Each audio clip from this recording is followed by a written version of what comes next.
Thursday afternoon. Sorry. I guess it would be it's 1:30 afternoon here. It would be 12:30 a.m. on the East Coast in the United States. Hello, everybody. Yes, thank you.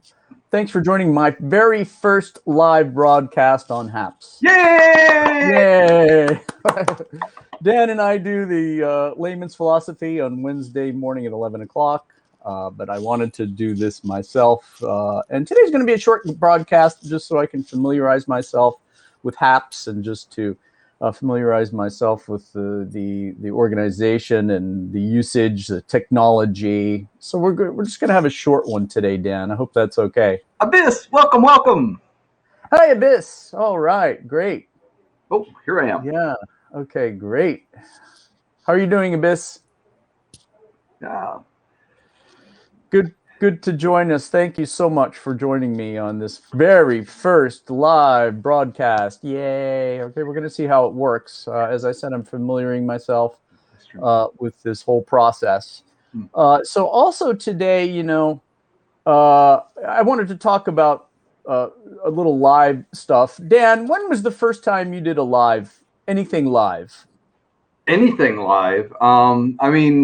HAPS, it's been close to 2 months now that I've been on HAPS, and I pretty much started broadcasting right away. I mean, I don't think I had been using the HAPS application for more than, I think it was within the first week that I did my first broadcast, just with the idea that, learn by doing. I mean, I didn't have anybody really to guide me, to mentor me or anything. So I just decided to go ahead and try it.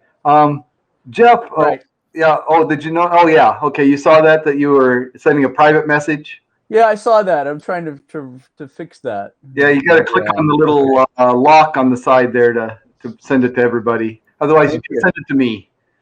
Oh, thank you very much. Okay, I got you. See, this is why I wanted to have a short broadcast so I could figure out these little things. Yeah, there's a lot of yeah. But yeah, I think I've done a few live things on Facebook here and there.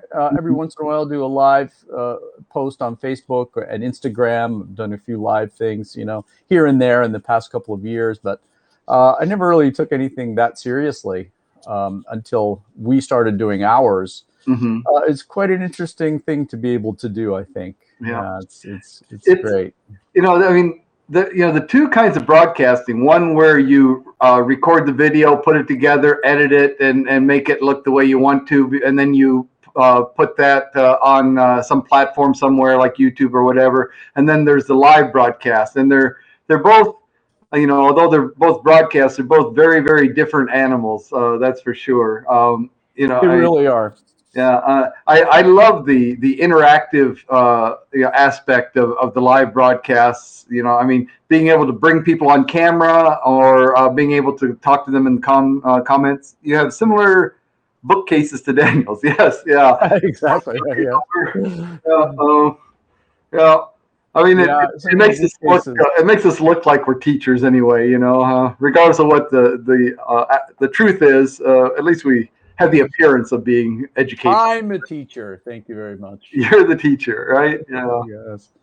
Yes, I think it's interesting. It's also challenging. When I first heard about doing things live, it was kind of intimidating. And I know it's intimidating for quite a few people. Some of my friends, they won't do it because they think it's intimidating, right? Yeah. I invited a few people to join me, and they're like, live, I don't think I can do that. It's intimidating, yeah. He's amazing, Jeff. Coco just sent you a Super Heart Award.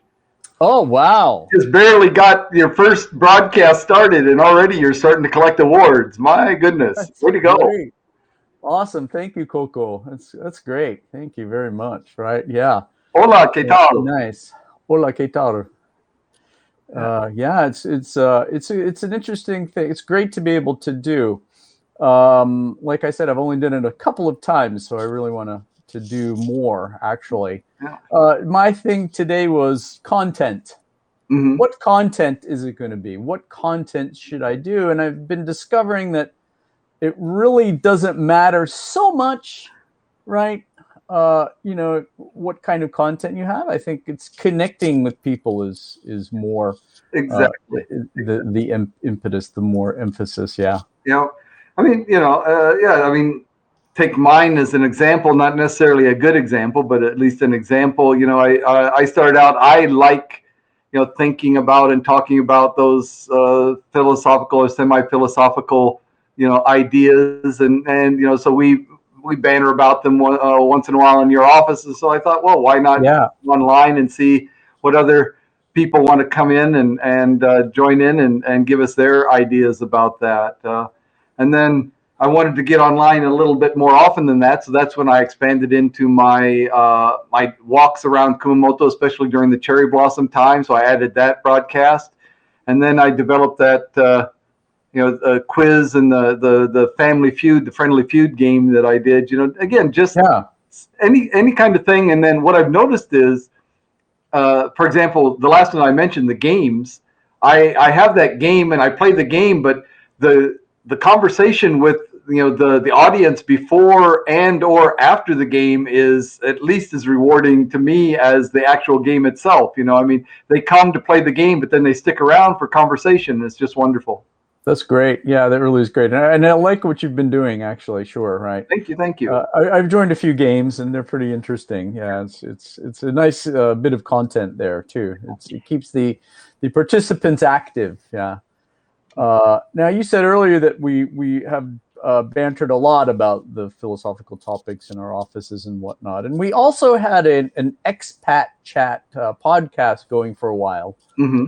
I think that was, that's useful too for people who either live abroad as expats or want to live abroad as expats. I think we should talk more about that kind of content. I think that's an excellent idea. I mean, not only for fellow expats or those that either were, are, or might someday be, but just as a general interest thing. Americans who have lived overseas for a period of time, how is our thinking kind of skewed off from the mainstream of American thinking? I mean, the type of things that we out and talk about and so on, and the type of issues that we deal with living overseas. I think even somebody who's hasn't lived or traveled that much outside the United States might find it interesting. So sure, I think we go for it. That's great. Let's go for it. Yeah, great. I mean, yeah, I remember the first, few years I was an expat going back to America for the first time in 3 months, for example, right? Mm-hmm. And what it was like, kind of, oh my gosh, right? Back in the States and, yeah. Yeah. And it's always fun and great to go back, to our home country, right, and to see our families and whatnot. Yeah, that's always a great experience. Yeah. Of course, going shopping, eating the food, doing things we used to do is just a fantastic experience. But then it's great to come back to Japan as well. Yep. I find it's really great to go both places and other places as well. Are you expats for work only or to find a new country to live in? Yeah, great question. Great statement there. Yeah. Some people work only as expats, and some people set up their whole lives in their new country, which Dan and I have done. Right. I think I'll probably die here. Yep. Anything to say about no. Right. Although I know a few people who have lived here for a long time and have gone back to their respective countries. Yep. I'm not really sure myself. I don't plan to go back to the States. Jeff, that right. I got my house in the Philippines. Right. So if I don't stay here in Japan, the Philippines will probably be where I end up. And actually, because my daughter is here, so my, the important people in my life up until now basically are here in the Philippines. I have some family and friends back in the States, but over the course of 30 some years in Japan, a lot of the really strong relationships I've developed in the past few years have been here in Japan. So I anticipate having 1 foot in Japan and 1 foot in the Philippines, and just an occasional glance over my shoulder to America from now on. Yeah. Right. Yes, I know. I've been to your land, in the Philippines. I haven't seen your new house. Yeah, yeah. So I'd really like to eventually. Yeah. Yeah. You know the neighborhood because it's right behind Leo's house. So Right. you know the neighborhood. I know the neighborhood exactly. Right. Yeah. And I Well, think that's interesting. I don't have that situation, so I'm either in Japan in Kumamoto or in the United States, and we'll see what happens. I have a house that I'm paying mortgage for, so still have quite a bit of years to go on that. So, oh no, yeah, yeah. so yeah, I think we'll be here for a little while. Mi Uh, es muy malo. yeah. Uh, Mi español es muy malo. Oh, so your Spanish is bad? uh, Is that's that what what Abyss is saying about his. this? Oh, okay, about Spanish his is not so Spanish. good. Yeah. Lo Oh, siento. empecé a aprender hace 2 años. Mm. Yeah, I'd like to brush up on my Spanish too. I mean, yeah, Spanish I studied for 2 years, actually a year and a half in high school, and then another year at university. And then when I was in college, I had some good friends from Puerto Rico, and we used to speak a little bit of Spanish. But since that time, basically from the time I went back to graduate school, got busy with my graduate degree, and then moved to Japan, I really haven't used Spanish in the last 35 years, I guess. Right. Okay. For me, it's been about 25 or 27 years. Mm. I went to university to the undergrad in New York City. And of Mm. course, there's a large Spanish speaking population in New York City. So Oh, I should have used it more. yeah. Hey, Jeff, you've got a new student here. Coco says, that she can teach us if we teach her English, Oh, right? So, oh, it's a deal. Yeah. Okay, language thanks, Coco. Yeah. there we go. Yeah. That could be another niche that you open up here on HAPS, right? The language exchange program, right? Hey, let's do that. Yeah, yeah. I think it's a great idea. Yes, Absolutely. Yeah. indeed. So one thing I did want to touch on today, in addition to being the first broadcast, I kind of wanted to talk about something fun or funny that's happened to us recently, or some kind of funny or fun situation we've been in recently in the past couple of days. And it doesn't have to be anything extraordinarily funny, but just something that's kind of humorous or something that tickled your funny bone, as it were. Tickle my funny bone. Boy, I don't know if I mean, even limited, I don't know if I've even got anything. I've been so inundated because classes started today, right? This morning, the first two, for the first 2.5 hours, or I guess 3.5 hours this morning, I was in the classroom, trying to figure out what I was going to try and teach these kids this year, So, and I've been involved with assigning students to classes and dealing with the repeaters, those that have failed the classes in previous semesters and so on. So I've just been so inundated with work. I'm not even sure if I have a funny story. The only thing that happened in the classroom, is I was, passing out, on the first day, passing out like the syllabus and so on, different prints and so on. And I wasn't watching where I was going, and I was walking halfway diagonally backwards and bumped into a desk and just about flipped over backwards there. I just barely saved myself. So it wasn't that funny for me, but the students got a big laugh out of it. Okay, there you go. That works. Okay, it was funny for the students. Okay, there you go. They laughed, so that counts. All right. So, all right. Well, that's my story then. How about you, Jeff? Well, I'm sure you've been inundated with new classes and whatnot. The classes here don't start till next Monday, so I have a little bit of extra free time this week. Yes. Mm. Well, yeah, I had a funny incident, a humorous, I wouldn't say, hilarious, but a humorous incident yesterday, or not incident, happening. We have a new semester, new employees are coming to the university, new workers are starting. And I heard that one student who graduated a couple years ago came back to campus to work. Okay, right? Oh. I heard she was and she's working as a laboratory assistant for a nutrition research lab here on our university. and I heard she was on campus, but I hadn't seen her. I didn't exactly know which laboratory she was in, and I was walking on campus yesterday, and I kind of saw these two eyes looking at me from across campus, and we're kind of pointing at each other. I'm like, wait a minute, is that you? Is that you? Right? And she's like looking the same way at me, kind of like, wait, is that you? And she came closer and closer, and she said, oh, do you remember me? Of course, I remember you. She was my student when she was a freshman, and then again in graduate school. Wow. For 1 year, right? So she stayed here for about 6 years. Yeah. So she graduated and moved to a nearby large city, Fukuoka, which is the nearest large city to Kumamoto. Maybe it's about 100 kilometers away, right? And we saw each other. Said, "Yeah, of course I remember you. How have you been? Wow, great." And yeah, she's doing well. She held up her finger and she said, "Well, I got married."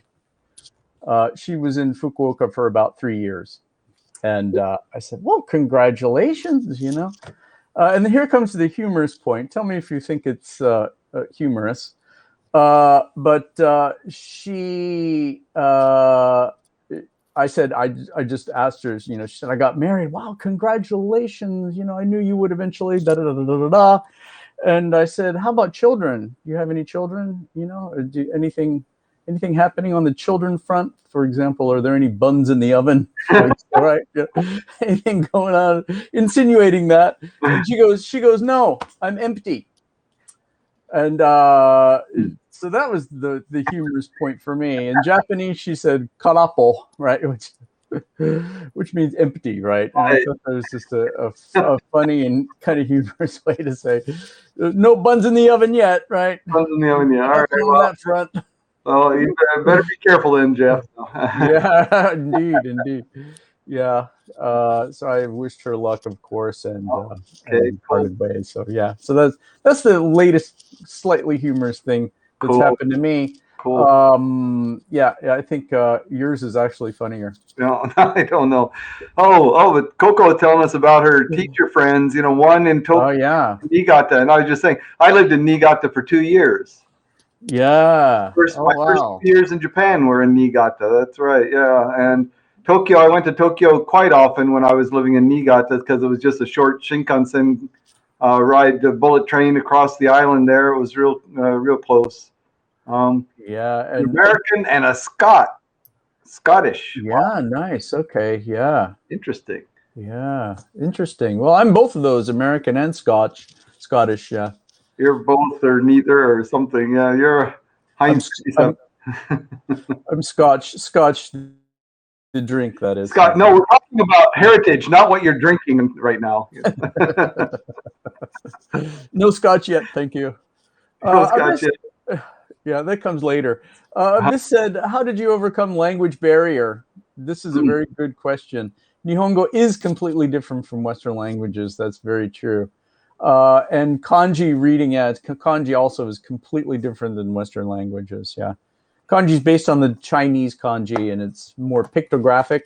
So one kanji can have a very in-depth meaning. So it takes a lot of time and a lot of purposeful work. Put it that way. Did you take any Japanese lessons, Jeff? I never did. No, I never did. I just kind of learned myself, right? Which is kind of, I would say to all of you listening out there, it's not really the way to do it. Right. I think it takes too long to do it that way, and it's maybe more confusing to do it that way. Yeah. Japanese children, right, when they're youngsters, they learn kanji in elementary school.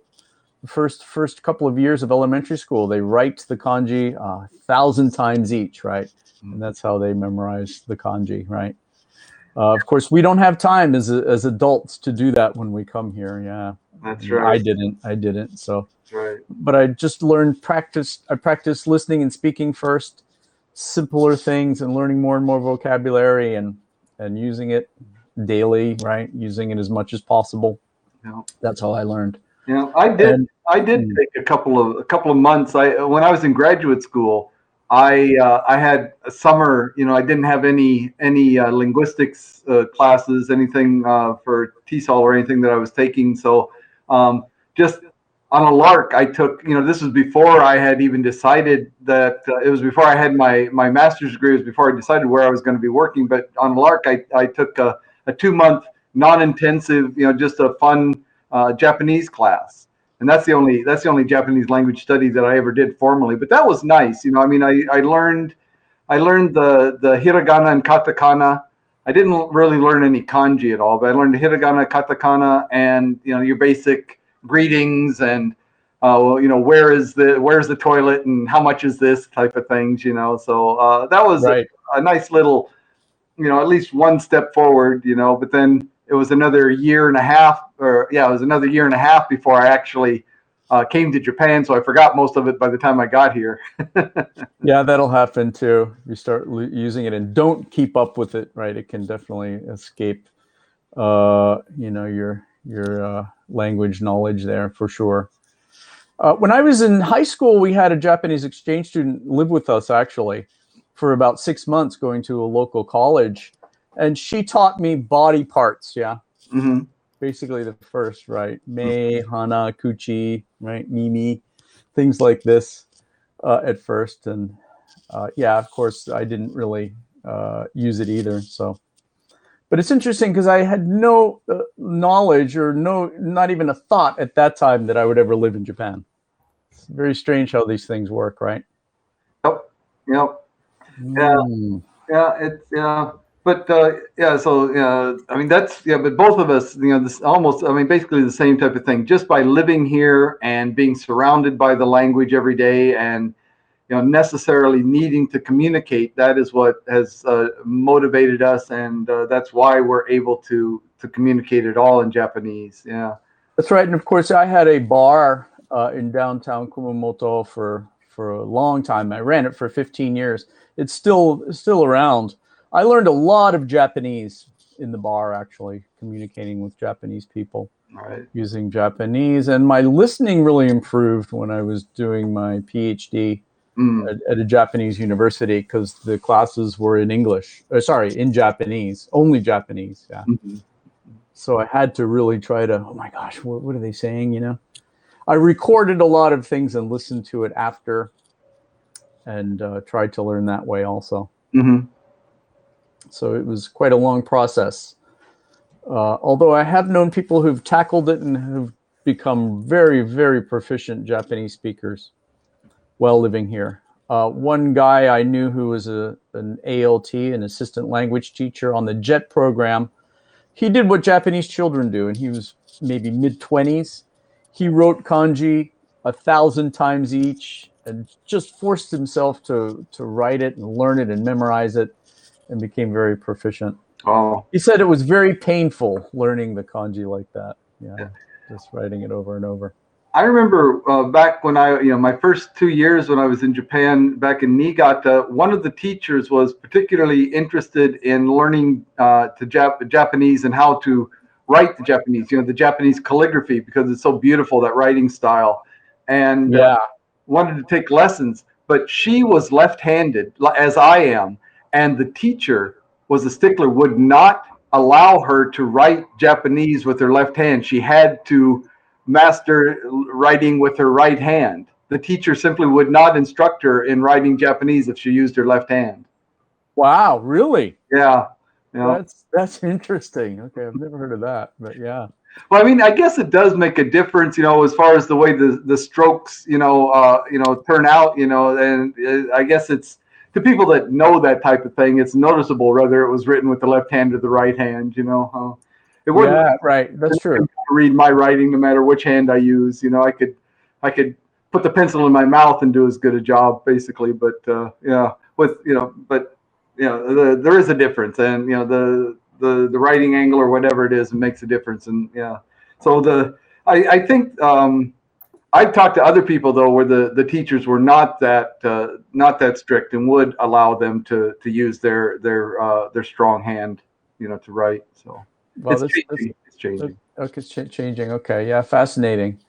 Yeah, I hadn't heard that before. Wow, wonderful. Yeah. How well do you like the Japanese food, especially all the fish? I mean, I love Japanese food. It's very healthy. It's relatively low in calories. Low in fats and so on. Yeah, that's There's right. it's There's not. some sodium, but Yeah, so if anything, if the one concern might be the high the saltiness of the food.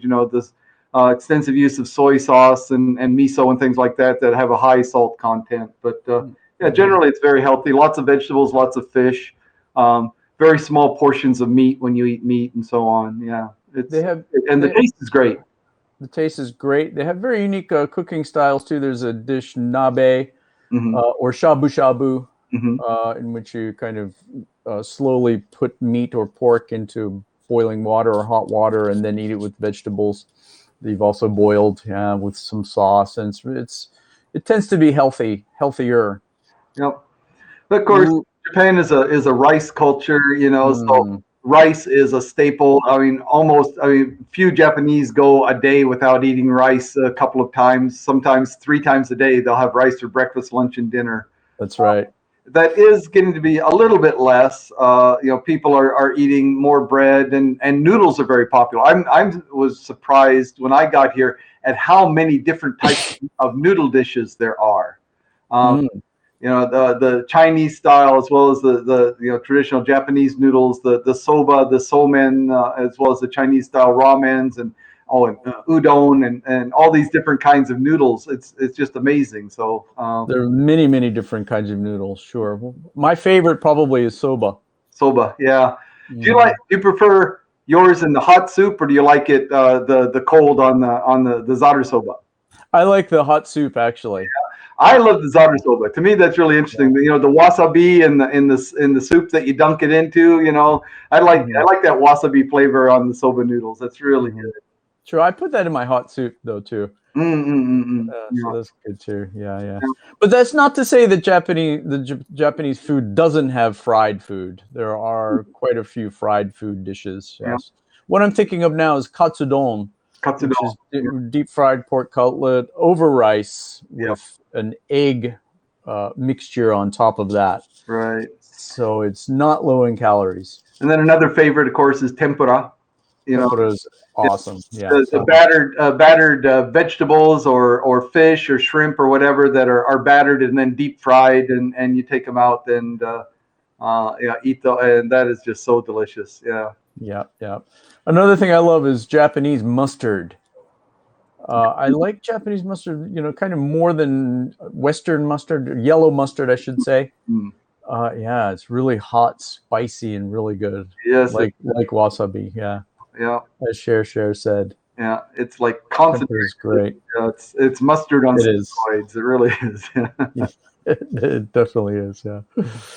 Yeah, great. I know a former student did his graduate studies.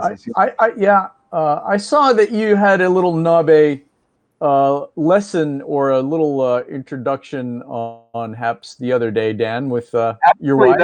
Actually, that was my wife's first HAPS live. She, because she loves to cook and she can cook Japanese food.